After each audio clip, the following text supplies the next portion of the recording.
Jagannath storeys. ଏକ ସୁନ୍ଦର ଜଙ୍ଗଲ, ନଦୀ କୂଳ, ଗଛ ଉପରେ ଚପଳ ମାଙ୍କଡ଼ ଓ ମିଟୁ ଶୁଆ ବସିଛନ୍ତି। ପାଣି କୂଳରେ ଧୀରେଇ ଧୀରେଇ କଇଁଛ ଓ ନଦୀ ଭିତରେ କୁମ୍ଭୀର ରହୁଛି। କାଳିଆ ଭାଲୁ ଗଛ ମୂଳରେ ବସି ଫଳ ଖାଉଛି। ଆରେ ସାଙ୍ଗମାନେ, ଶୁଣ ଶୁଣ, ଜଙ୍ଗଲ ଉପରକୁ ଏକ ବଡ଼ ବିପଦ ଆସୁଛି। ମାଙ୍କଡ଼ ତଳକୁ ଓହ୍ଲାଇ, କ'ଣ ହେଲା ମିଟୁ ଭାଇ? ଏମିତି କାହିଁକି ଡରୁଛ? କେହି ଶିକାରୀ ଆସୁଛି କି? ନା ରେ ଚପଳ, ଶିକାରୀ ନୁହେଁ। ଜଙ୍ଗଲ ଆରପଟେ ଥିବା ବଡ଼ ପାହାଡ଼ରୁ ଏକ ବିରାଟ ପଥର ଖସି ନଦୀର ମୁହାଣକୁ ବନ୍ଦ କରିଦେଇଛି। ପାଣି ଆଉ ଏପଟକୁ ଆସୁନାହିଁ। କିଛି ସମୟ ପରେ ନଦୀ ଶୁଖିଯିବ। କ'ଣ କହିଲୁ? ନଦୀ ଶୁଖିଯିବ? ପାଣି ବିନା ତ ଆମେ ସବୁ ମରିଯିବା।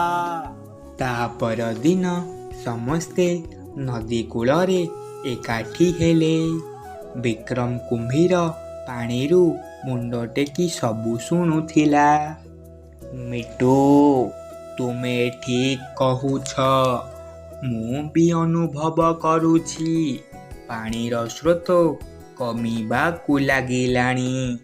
ଯଦି ପାଣି କମିଯାଏ, ମୁଁ ଆଉ ଧୀରେନ୍ଦ୍ର ବଞ୍ଚିବା କଷ୍ଟକର ହୋଇ ପଡ଼ିବ।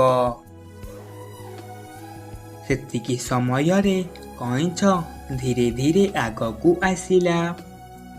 ହଁ, ଡରିଲେ କିଛି ଲାଭ ନାହିଁ। ସାଙ୍ଗମାନେ, ଆମକୁ ମିଶି କାମ କରିବାକୁ ହେବ। କାଳିଆ ଭାଇ ପାଖରେ ବଳ ଅଛି, ଚପଳ ପାଖରେ ଚତୁରତା। ହଁ, ମୁଁ ସେହି ପଥରକୁ ହଟାଇବାକୁ ମୋର ସବୁ ବଳ ଲଗାଇଦେବି। କିନ୍ତୁ ମୁଁ ସେଠାକୁ ଯିବି କେମିତି? ମୋତେ ତ ବାଟ ଜଣା ନାହିଁ।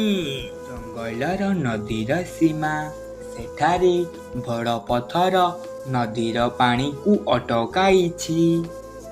ଭାଇ, ମୁଁ ଆକାଶରୁ ତୁମକୁ ସଠିକ୍ ବାଟ ଦେଖାଉଛି। ତୁମେ ମୋ ପଛେ ପଛେ ଆସ। ଚପଳ, ତୁମେ କାଳିଆ ଭାଇ ପିଠିରେ ବସିପଡ଼। ମିଟୁ ବାଟ ଦେଖାଇଲା ଏବଂ କାଳିଆ ଭାଲୁ ଓ ମାଙ୍କଡ଼ ତାଙ୍କ ପଛେ ପଛେ ପହଞ୍ଚିଲେ।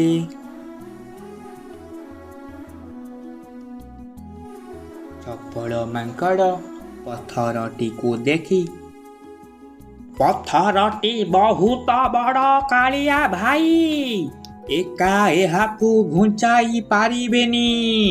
ଆମକୁ ଏକ ଯୋଜନା କରିବାକୁ ହେବ। ବିକ୍ରମ ଭାଇ, ତୁମେ ପଥର ତଳେ ମାଟିକୁ ତୁମ ଶକ୍ତି ଦ୍ୱାରା ବାହାର କର। ଓ ଭାଲୁ ଭାଇ, ଏବେ ତୁମକୁ ସହଜ ଲାଗିବ। ଠିକ୍ ଅଛି, ମୁଁ ଏବେ ମାଟି ଖୋଳୁଛି। ଆଉ କୁମ୍ଭୀର ତା ମୁହଁରେ ମାଟି କାଢ଼ିବାକୁ ଲାଗିଲା। ପଥର ଧୀରେ ଧୀରେ ଟିକେ ହଲିଲା।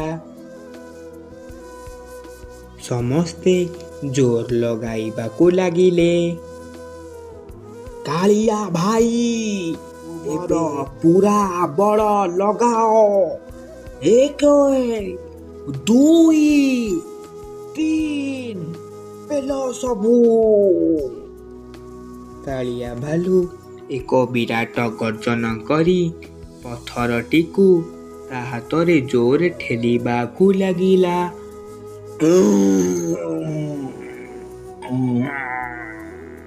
ଦେଖିଲ ତ ସାଙ୍ଗମାନେ, ଆମେ ସମସ୍ତେ ଏକାଠି ହେଲେ ବୋଲି ଏତେ ବଡ଼ ବିପଦକୁ ରୋକି ପାରିଲେ। ଆଉ ସାଙ୍ଗମାନେ ଡେରି କାହିଁକି? ଗୋଟିଏ ଛୋଟ ଲାଇକ୍ ଏବଂ ଚ୍ୟାନେଲକୁ ସବସ୍କ୍ରାଇବ୍ କରି ଆମକୁ ସାହାଯ୍ୟ କରନ୍ତୁ। ଜୟ ଜଗନ୍ନାଥ।